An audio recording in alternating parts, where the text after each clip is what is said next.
देख रहे हैं एसपीएन 9 न्यूज। मैं हूं रोहित वर्मा। बिहार में 2020 का सुल्तान कौन होगा ये कह पाना शायद अभी मुश्किल है, लेकिन इतना तो तय है कि लड़ाई यकीनन दो महारथियों के बीच में है। नीतीश कुमार के सामने भले ही तेजस्वी यादव आज हुंकार भर रहे हो, लेकिन असल में नीतीश को लालू से ही चुनौती मिलने वाली है।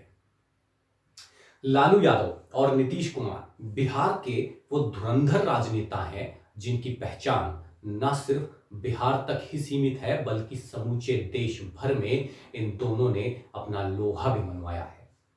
2015 के चुनाव ये दोनों जब एक साथ थे तो बीजेपी की जमीन खिसक गई थी, लेकिन आज जब फिर दोनों अलग अलग हुए हैं तो न सिर्फ 2020 की लड़ाई रोचक दिखने लगी है, बल्कि लालू से नीतीश को जबरदस्त चुनौती भी मिलती दिखाई दे रही है।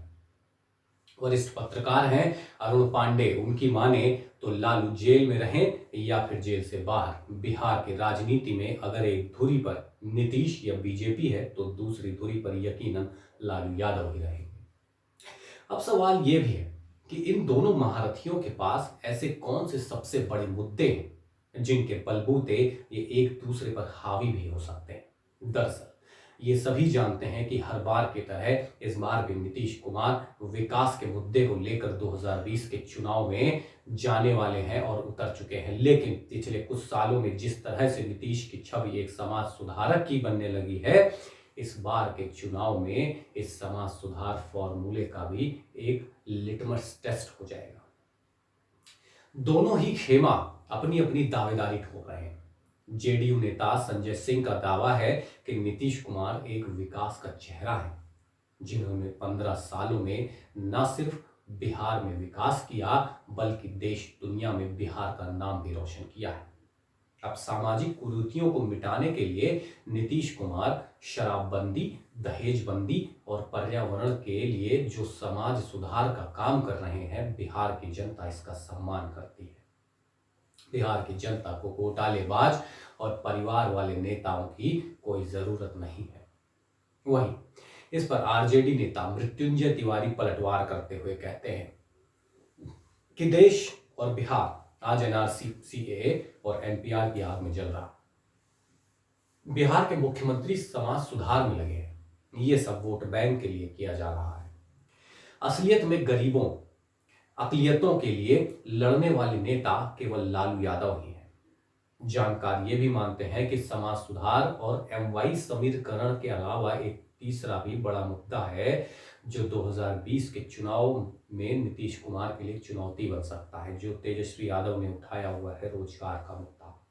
2015 के चुनाव में चूंकि मैंडेट महागठबंधन को मिला था और फिर बाद में नीतीश कुमार ने बीजेपी के साथ मिलकर दूसरी बार सरकार बनाई, इसे लेकर भी जनता में बड़ा रिएक्शन है, ठीक उसी तरह जिस तरह से महाराष्ट्र में चुनाव में भी हुआ है। बिहार विधानसभा, बिहार असेंबली इलेक्शन के मद्देनजर यह मुद्दा गूंज रहा है कि बिहार में पिछली सरकारों की तुलना में नीतीश कुमार सरकार के कार्यकाल में अपराध यानी क्राइम रेट कम हुए हैं और अपराधियों पर लगाम लगी है। चुनाव से पहले भी इसी मुद्दे पर नीतीश कुमार को सुशासन बाबू जैसे नाम मिले और इस तरह की कई रिपोर्ट्स प्रकाशित भी हुई हैं कि राष्ट्रीय जनता दल मतलब आरजेडी की लालू प्रसाद यादव सरकार के समय जैसे बिहार जंगल राज था, उसका काया पलट जेडीयू यानी जनता दल यूनाइटेड ने किया। बयानबाजी अपनी जगह है, लेकिन आंकड़े क्या कहते हैं ये हम आपको बताते हैं और इसका विश्लेषण भी करेंगे। वास्तव में सूरत हाल क्या है? चुनावी रैलियों को संबोधित करते हुए प्रधानमंत्री नरेंद्र मोदी तक बिहार की जनता को ये याद दिला रहे हैं कि लालू सरकार के समय में बिहार की आपराधिक राज्य की छवि थी, जो एनडीए के साथ जुड़े नीतीश कुमार की सरकार में सुशासन में बदल गई। बिहार में अपराध कंट्रोल कर लिए गए, लेकिन क्राइम रिकॉर्ड्स का हवाला तो सियासी रैलियों में नहीं दिया जाता। तो चलिए इन रिकॉर्ड्स में देखते हैं कि आखिर माजरा क्या है। क्राइम रिकॉर्ड्स में लालू बनाम नीतीश। सरकार 1990 के दशक में लालू प्रसाद यादव और फिर उनकी पत्नी राबड़ी देवी बिहार के मुख्यमंत्री की कुर्सी पर काबिज रहे। साल 2005 में नीतीश कुमार की सरकार बनी और पिछले 15 साल से बिहार में नीतीश सरकार कायम है। अब दोनों के समय के आंकड़े देखे जाए तो 2004 में राबड़ी देवी सरकार के समय बिहार में प्रति 1 लाख आबादी पर क्राइम की दर 122.4 थी। नेशनल क्राइम रिकॉर्ड्स ब्यूरो के आंकड़ों के अनुसार इस दर में 2019 में 34.6% का इजाफा देखा गया है। 15 साल बाद क्राइम दर 164.8 रही। इन आंकड़ों में एक और तथ्य यह भी है कि 2004 में देश के अपराध में बिहार का कुल हिस्सा 5.9% का था। उस वक्त 7 राज्य केंद्र शासित प्रदेश देश की आपराधिक दर में सबसे ज्यादा हिस्सेदारी रखते थे। हालांकि 2014 से 2019 के बीच बिहार की अपराध दर कुछ कम होती जरूर दिखी है। इसके बावजूद देश के क्राइम रेट में बिहार का हिस्सा बढ़ा है और इस लिस्ट में बिहार प्रतिशत के हिसाब से 2 रैंक बढ़कर ज्यादा क्राइम वाला राज्य बन गया है। बिहार पुलिस के डेटा से यह खुलासा होता है कि 2014 से 2019 के बीच पूर्ण संख्या के हिसाब से संज्ञेय अपराधों में आश्चर्यजनक तौर पर 133.4% की बढ़ोतरी हुई। इन्हीं रिकॉर्ड से खुलासा हुआ है कि महिलाओं के प्रति अपराध भी बेतहाशा बढ़े हैं। 2004 में जहां महिलाओं के खिलाफ 8,091 अपराध दर्ज हुए, वहीं 2019 में 18,587 यानी दोगुने से भी ज्यादा किसी तरह घटे बढ़े हैं क्राइम। कैसे बताते हैं? बिहार में अपराध के आंकड़ों का विश्लेषण हमेशा ही दिलचस्प रहा है। 2004 और 2019 के आंकड़ों के तुलनात्मक अध्ययन में डकैती के केसों में पहले की तुलना में 80% की गिरावट दर्ज हुई है। जनता दल यूनाइटेड सरकार को इस बात का श्रेय भी मिलना चाहिए कि बिहार में हत्याओं के अपराध में भी 42.2% की कमी आई है। अगर डकैती और हत्या के अपराध इतने कम हुए तो अपराध बढ़े कहां?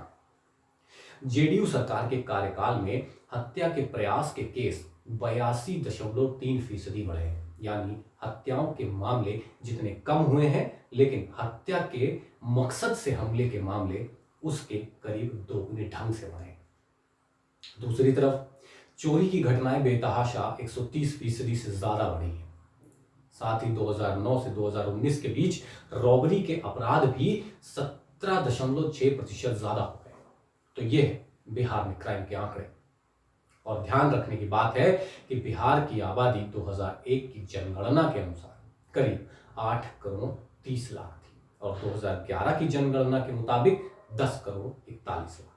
बहरहाल इन आंकड़ों के आईने में सियासी बयानों की हकीकत आपको ही देखना है और आपको ही तय करना है कि इस बार सरकार में कौन आएगा। तब तक के लिए इजाजत दीजिए मुझे। नमस्कार।